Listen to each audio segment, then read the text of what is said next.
Day 1, pitch 2. If there's anything you've gleaned from listening to this show, it's that fundraising from VCs is really hard. Like pushing a boulder uphill both ways in the snow. VCs have very particular things they're looking for, like vertical SaaS on last week's show. They've seen it work before, they think it'll work again. So when you show up in the pitch room with a business that doesn't quite fit the venture mold, that rock you're pushing up a hill, it's not round anymore. That's what this week's founder is up against. But on top of that, she has to also sell them on why Africa is a market worth betting on. Have I set the stakes high enough yet? Yeah, the bar is really high. But if anyone can clear it, it's Mariam Braimah, founder of Kimoyo. I'm Josh Muccio, and this is The Pitch, where real entrepreneurs pitch real investors for real money. Hi, I'm Erica Wenger, and I'm general partner of Park Rangers Capital. Hi, I'm Jillian Manus, managing partner of Structure Capital. Hi, I'm Martin Tobias with Incisive Ventures. Hi, I'm Charles Hudson, managing partner, Precursor Ventures.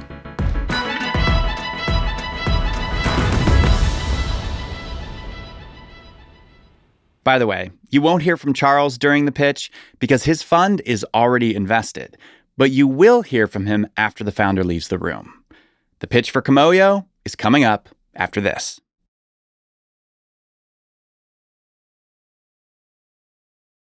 Hello. Nice to meet you. Hi. I'm Hi Mariam. there. Nice to meet you. What's your Miriam? Mariam, yes. Nice to meet you, Mariam. Martin. Thank you. Hey. Nice to meet you. Nice to meet you. I'm Jillian. Nice to meet you. Awesome. Okay, well, before I introduce myself, I want to introduce you to an industry that's currently experiencing 2x yearly growth that you are not invested in. Companies are spending an annual $2.2 billion on research in Africa. My name is Mariam Braimah. I'm the co-founder and CEO of Kimoyo Insights, a research analytics platform helping global companies get feedback from African consumers.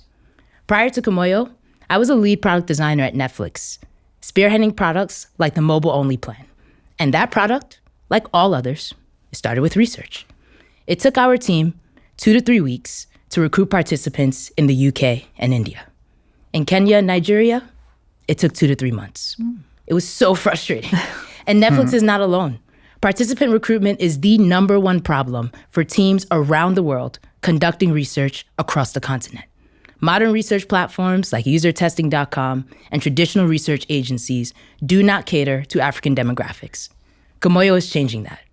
Since launching last year, we have over 11,000 participants in our private beta and have generated $115,000 in revenue, supporting companies like Microsoft and Flutterwave. We are raising a $1 million pre-seed to automate the entire research workflow.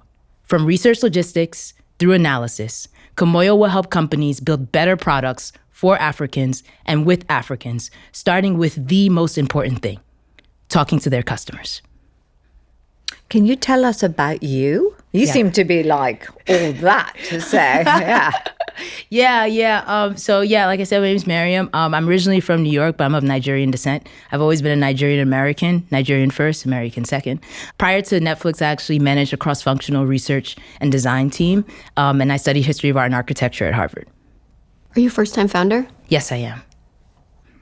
Can you dig a little bit more into the technology that you have developed? For sure, yeah. So what we're building is a platform that you can automate the entire scheduling, the recruitment, the screening of our participants, and the qualification of our participants. Right now, we are more like that logistics intermediary. The actual research does not happen on our platform, just to start. If you all are familiar with like userinterviews.com, it's a similar play. So what that looks like is pretty much a two-sided marketplace where you have participants on one end and you have the scheduling and the payments portion on the other end. Talk about how do you qualify the participants? How do you onboard the participants? Yeah. What's really awesome is, I don't know how many Africans you all know, but in general, if you don't even ask for an opinion, let's just say from someone like my mother or my father, I don't have to pay them for their opinion. And so it's actually very easy if I'm telling you a bunch of us, say, like, we're going to pay you for what you do for free. That's actually the easiest part of getting, is just to getting the participants. The harder part to your question is the qualification. Right. And what we've done is we've created a 3-step process that automates that qualification and trains actually participants on how to give feedback efficiently and helpful for our studies. So before you're even able to apply to a study on Kimoyo, we actually make sure that they're a qualified participant. Can you characterize the types of studies? Are these consumer products? Are these software applications? Are these general market studies? So what we've looked at are what are the fastest growing sectors and industries that are doing research at the highest rate. And so R&D spend, basically. Initially starting with tech. We focus on tech hubs right now to start. So cool. and fastest growing markets, I should say. So Nigeria, Kenya, Ghana, Rwanda, and South Africa are markets that we're targeting just now. But however, we want to break into consumer packaged goods. That's actually like our longer term play. So I wanted to talk to you about how much they're getting paid to do these research studies. So let's say I want to do the Netflix study. How much am I getting paid hourly? And then also, how does that compare to like other jobs in the area? So I can kind of understand, because I know it's different, obviously, by Africa's so huge. So right. Thank you for saying that. It is not a country. Oh my God. Yes, yeah. So typically, we typically charge around $100 to $150 per participant, yielding a 70% profit margin. And so what we charge, we fix our rates accordingly by time. So for an hour-long study, we might charge $20, and kind of fix it along there. And that's 20 USD. We pay in USD. And gets dispersed in the local currency. And then how does the 20 USD compare to like, I mean, I know it just varies so much, it's so hard to even say, but like varies to a different hourly rate in the areas where you're very focusing. Good. Very good. And I love your question because actually, ironically, we thought we would actually get more people that were for just the money. And don't get me wrong, yes, there's that subsect. Yeah. But majority of our participants felt thrilled that they were able to test cutting edge technology. They actually feel like they're a part of that. They're on the front lines. Yeah, I mean, they're the ones deciding, hey, Netflix, launch this, don't launch this. Exactly. And they don't feel like I think that's sometimes the problem with emerging markets is you can feel like you're kind of the last to see things, the last to experience things. And we're kind of flipping that on its head. Exactly. Which is really special. Exactly. And who are your customers now? So we are working, I should say, with Microsoft Flutterwave, which is the largest fintech company in Africa. Chipper Cash, we've worked with BBC, Amazon. We've noticed that majority of our customers are tending to be in the fintech space. However, we have been recently started conversations with a large multinational corporation in the CPG space. Okay, and what are your revenues? Revenue, we've done $115,000 in revenue today. Yeah. For how long? Since launching last year. So 12 months? Yeah. So have you looked at your payment model, reassessed it? We've been able to start looking at more like subscription-based assessments, and Flutterwave is actually the first trial where we've had with that. We are officially their African research provider on a yearly contract. And the yearly contract is? With Flutterwave, it's $75,000, but we're targeting around $55,000 for the cost of contracts, which is in line with the industry standard, like usertesting.com and users. I know you have some U.S. investors. Do you have local VCs from Africa as investors? No, we do not have local VCs. We're in later stage due diligence with a few. How much have you raised? We have raised 30% of our round, so about $300,000. How much revenue will you be at 12 months? We've been targeting $300,000 in ARR. Are there any other research firms that are targeting the African continent the way that you guys are? Like, what does the competitor landscape look like? Yeah, if you're talking about traditional research agencies, if we call those firms, you look at an Ipsos or Kantar or even McKinsey to some extent. But they're mostly those traditional research agencies where they're usually partnering with smaller agencies on the ground to help execute the research on there. So typically what you notice with them is that they are specifically very siloed in the markets that they focus on. So they might say, we do research in Nigeria or we do research in Kenya. But to do research across the continent, which is typically what is needed, they're not doing that, which is how we've differentiated ourselves. And then how do you guys partner on the ground there? Like, I'm trying to understand, you said that your competitors work with small agencies and that's not what you do. And I'm trying to understand like what you guys do that makes you really special. I see. Our competitors work with smaller agencies, yes. But where our competitors are not doing is they're not using tech to actually outreach to their participants. So they're a lot slower. So that's where it takes 2 to 3 months. Exactly. And so you can't do that with a competitor on the ground because they're literally recruiting face to face. How do you think about the defensibility of this? So like, let's say I listen to what you're doing. Yeah. I'm like, this is genius. $20 an hour versus 1.5 a day. Yeah. We all know Africa's exploding. If you are in venture in the slightest, you know this. Why wouldn't I go, I'm going to build this platform. Yeah. And I'm going to get contracts. Right. And I'm going to go, you know what, you've got Microsoft and whatever, and I'm going to get Netflix and all the other, and like just kind of split the market. Like, how do you think about your defensibility? Yeah, our defensibility comes into the third portion of the research workflow analysis. Okay. For every hour that you spend talking to a customer, it's estimated that you spend 2 to 3 hours analyzing that study. The way we look at it is that we want to get to the point that you can click a button and be able to say, just get insights. And maybe in 2 to 3 minutes, you're able to pull those patterns out. So where the defensibility actually comes from is the fact that we want to be able to take a lot of the information that we're learning in these videos and be able to build our own model that understands the local colloquialisms. For example, like, what does it mean to say jakba, which is the process of like leaving Nigeria? That's very colloquial. You wouldn't be able to build that into your model in the same way that we have. And the more customers that we have on our platform conducting research, the more participants that we have on our platform conducting research, the stronger that our model actually becomes and the analysis becomes. I have 2 questions. You say you've already got 300,000 commitments on this $1 million. Do you have terms on that $1 million? Yes, a $6 million cap. Okay, and then the second question is, I don't know anything about how to value these kind of companies. Yeah. Do you have any comparables or ideas how these kind of research companies are valued? Yeah, so we can talk about usertesting.com and UserZoom because they're the leaders in this space. Usertesting.com reached 100 million in ARR. I believe it was in about 15 years. They started in 2008. They weren't subscription-based until about 2015. And then from there, I think by 2021, they had crossed over the 100 million mark with 2,300 customers. When you look at UserZoom, on the other hand, they learned from usertesting.com and they went as quickly as they could into the subscription model. And they were able to do that in, I believe, 10 years with 1,000 customers. And you think Africa is big enough to get to $100 million? Are you looking at markets outside of Africa? Africa has 54 markets. We're looking at Africa only. In 7 years, Africa will be home to 1/3 of the global population of youth. By 2050, 1 out of every 5 customers on the internet will be in Africa. Africa in the past decade has, out of the top 10 countries with the fastest growing GDP, 5 of those markets are in Africa. Retail spend in 2018 was about $1.4 trillion. 2/3 of that was consumer packaged goods. And it's considered one of the fastest growing regions for consumer packaged goods spending in the world. On top of that, when it comes to profitability margins, it's the most profitable region, bar none, to East Asia. This is when you drop the mic. Yeah. That was... She knows her stuff. Yeah, like, talk about it. Are you guys a Delaware C Corp? Yes, we are. Yeah. Okay, cool. Just making sure. I really like what you've been building. I did my first investment in Africa in Tanzania a couple months ago, a fintech company. I'm looking for more. You seem really deep involved in the market that you're in.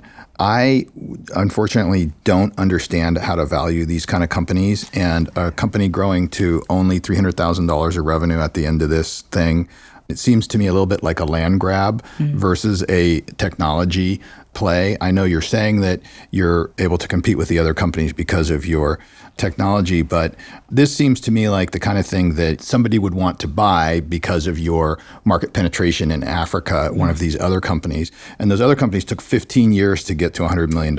In my mind, that's just too damn long. And so I'm a little, because I don't understand the dynamics of how you would value this company 2 or 3 years from now versus a B2B software company. This is a people business where you're basically renting people. And for that reason, it doesn't fit my thesis and I'm out. I will just clarify a few things. We are a B2B platform, that's first. But then the second I would say is that one company, which was the first in this space, took 15 years. The other took 10. But your company that's in Tanzania, glad to have them as a customer. Absolutely. I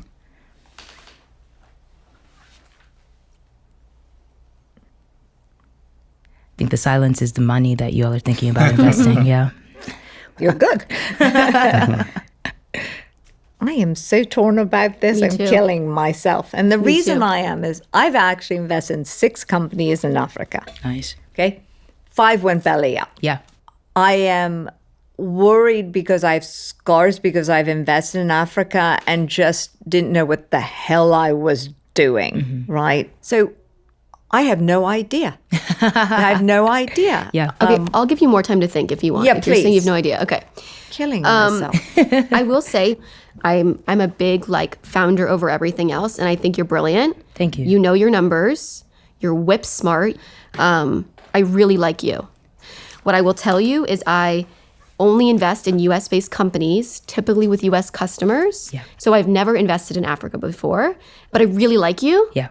And I think that this is an underserved market, and I really like you. So that's why I'm struggling. I think I just don't understand the market well enough. Yeah.